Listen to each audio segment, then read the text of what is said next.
Всем привет! Добро пожаловать на мой канал. Hi everyone and welcome to my channel.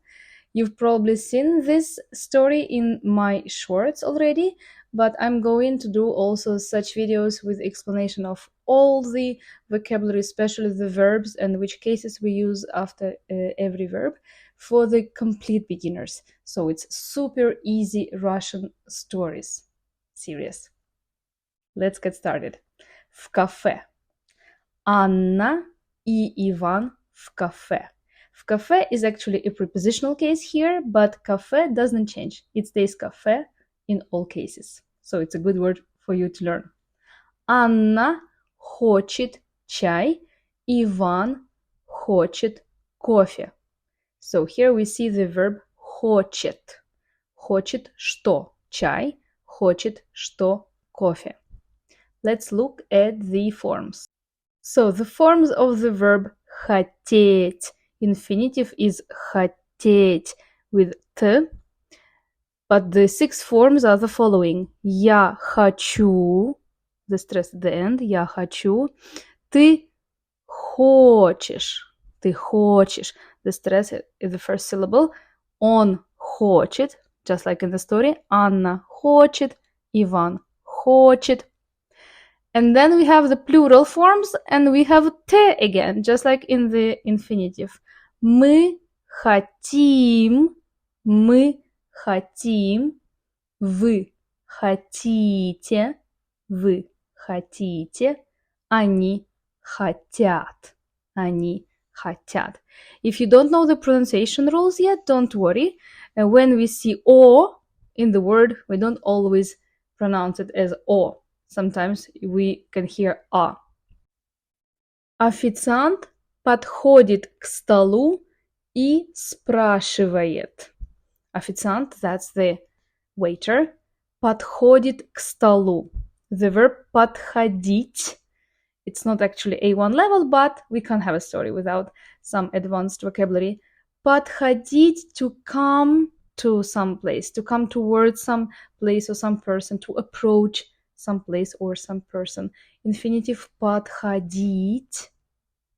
And we have я подхожу, ты подходишь, он подходит, мы подходим, вы подходите, они подходят.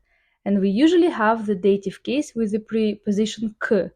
Подходить к чему or к кому. Например, он подходит ко мне. He is approaching me. That's the verb.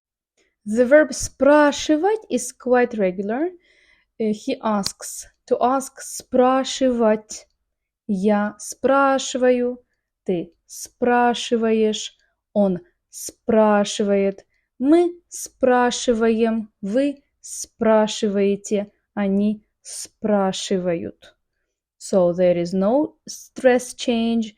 No weird consonant change. It's a very, very regular verb to ask, спрашивать. So write down the verbs. I recommend you writing down everything what I also have written here in forms, and also the stress marks. I recommend you putting the stress mark over the verbs, syllables, stress syllables. So what actually he is asking? Что будете заказывать? What will you order? Что будете заказывать? The verb заказывать is to order, but what about the verb будете? That's the verb to be. What will you order? It's not actually translating as will you be order, but we show the future with this verb. Будешь заказывать, будете заказывать. The infinitive is быть, and we use this verb in past and in the future. In present, we don't usually have this verb. What are the forms? Я буду, ты будешь, он будет. Мы будем, вы будете, они будут.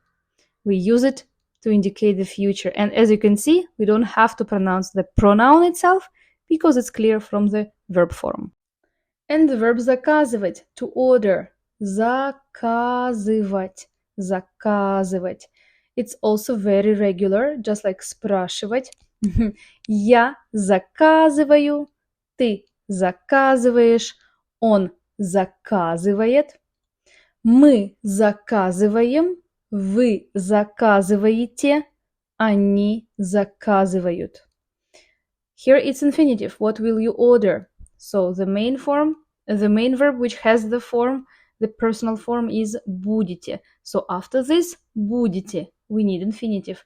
What will you order? Что будете заказывать? Анна говорит чай, пожалуйста. Иван говорит, а мне кофе, пожалуйста. The verb говорить, we see it also later when we have Anna и Иван говорят. The verb to say, we will probably see it a lot in the stories. Говорить, infinitive, я говорю, ты говоришь, он говорит. Мы говорим, вы говорите, они говорят. This is also the verb which you use when you say I speak English or I don't speak English, I don't speak Russian. Я не говорю по-русски. Or я не говорю по-английски. So that's the verb. Говорить. Официант приносит чай и кофе. Приносит. You can guess what it means from the context. Приносить, it means to bring something. Приносить, infinitive, and the forms я приношу, ты приносишь, он приносит, мы приносим, вы приносите, они приносят. So, because it's the lesson for complete beginners, I give mostly the forms of the verbs in present tense. We don't have any difference between present simple or present continuous. We have only one present. And in this lesson, only the verb буду, будешь, быть. Yeah, the verb быть was for the future. Be careful. Анна и Иван говорят спасибо. Спасибо means thank you. Пожалуйста means please. I didn't translate it before. Чай, пожалуйста. А мне кофе, пожалуйста. Пожалуйста is a very good word to know because we use it in the way of please for some requests. Чай, пожалуйста, tea, please.